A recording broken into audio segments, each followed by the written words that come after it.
So Days Gone has been officially revealed for PC, and it is one of the many PlayStation exclusives that are scheduled to be a part of a slate of exclusives coming to the PC, and I was a little bit skeptical on whether or not the game was going to be on Steam or if it was going to be an Epic Game Store exclusive, just because I saw Godfall being a console exclusive on PlayStation 5, and I thought, Epic and Sony might have had some conversations about making things exclusive, but if you were worried about it being an EGS exclusive, Days Gone's Steam page is now officially up. The game is scheduled for a spring 2021 release, and on top of that, with the Steam page going live, we also have a couple of other updates for the game, including system requirements that are actually, honestly speaking, very, very tame as far as the video card is concerned. So we'll talk about all of that. But yes, no price is available for Days Gone yet. For some reason, I think they're going to price this at $50, which would be absolutely disgusting.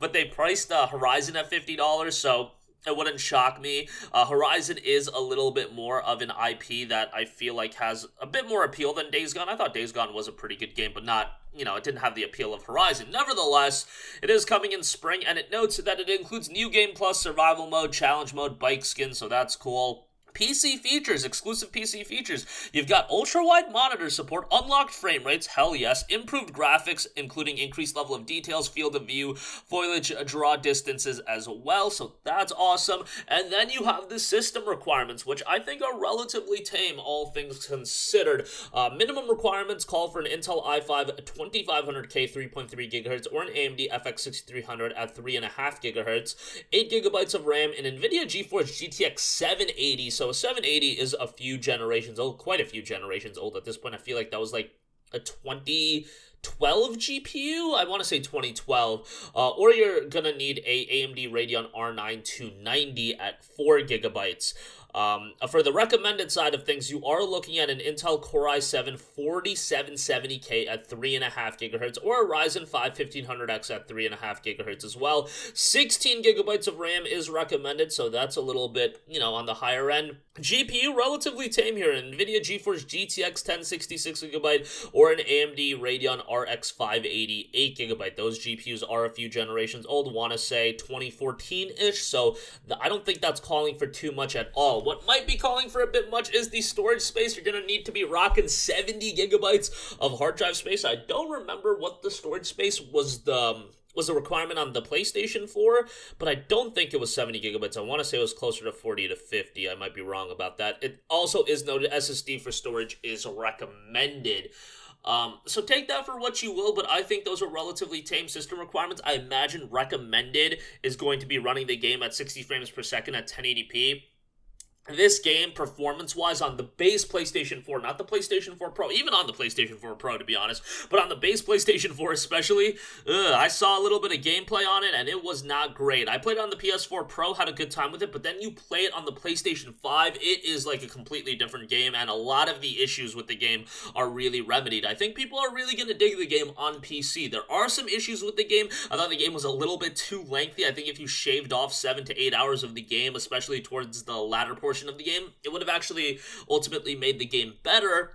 But a big issue of contention with this game was the performance and a lot of the bugs and a lot of the glitches. If those are ironed out for the PC version, if the performance is, with a decent GPU, you're rocking it at 60 FPS, even higher than 60 FPS. If it's, sporting the PC features that people want, ultra-wide support, extensive customization options with the visuals, which Horizon did have a decent, option base for that, I think Days Gone is going to be a game that's going to be relatively well received, and let's see how it sells. Horizon Zero Dawn sold really, really well on PC, and you have to think, that game was released at $50, 3.5 years after its initial release. They were able to get away with selling that game at $50 a pop 3.5 years after release. That is a significant additional revenue stream for Sony, and they probably realized, oh boy, we can just release games that came out 3 years ago and still make a ton of money on PC, and then at the same time, we got people to buy a PlayStation 4 to play it in the first place. We're not getting much out of it on the PlayStation 4 anymore. Why not re-release the game on PC?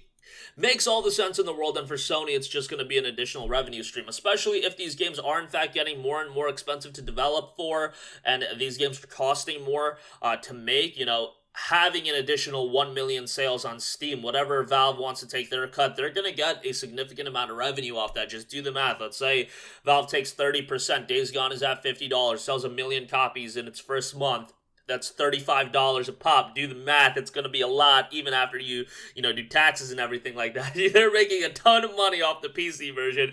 I don't know if Days Gone will sell 1 million copies in its first 30 days. I feel like Horizon did that relatively easily, but again, we'll see how Days Gone is received. Now, a Bloodborne on the other hand, oh boy, I hope Sony realized how much potential revenue they have on their hands with a Bloodborne.